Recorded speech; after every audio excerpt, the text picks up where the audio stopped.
अस्सलामु अलैकुम वरहमतुल्लाहि वबरकातुहू। देखें, छोटा है जब लिखते हैं तो इस तरह से लिख देते हैं जिस तरह से बे लिखते हैं, ठीक है।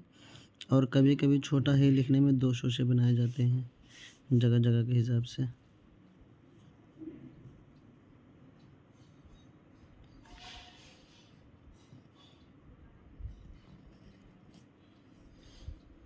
हाथी,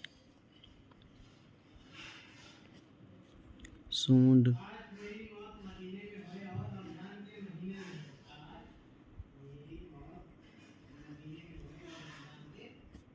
हिलाता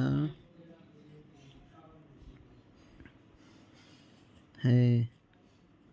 ये वो लफ्ज़ हैं जब इमला लिखते हैं तो उनमें दुश्वारी होती है। अब नहीं मालूम होता है सूंड होता है कि सूंड होता है, और ये कैसे लिखना है। हिलाता ये छोटे हाथ से आएगा या बड़े हाथ से आएगा। तो जब आप नकल पे ध्यान देंगे तो आपको इमला लिखने में आसानी होगी, ठीक है। पानी,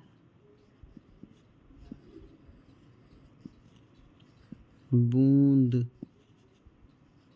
अब कुछ लोग कहते हैं बूंद बूंद, बगैर नाक से बगैर गुनने के कहते हैं, ठीक है। तो ये वो लफ्ज़ हैं जो इमले में बहुत इनकी ज़रूरत पड़ती है।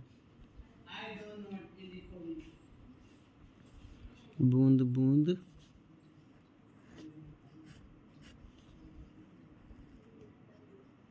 गिरता है।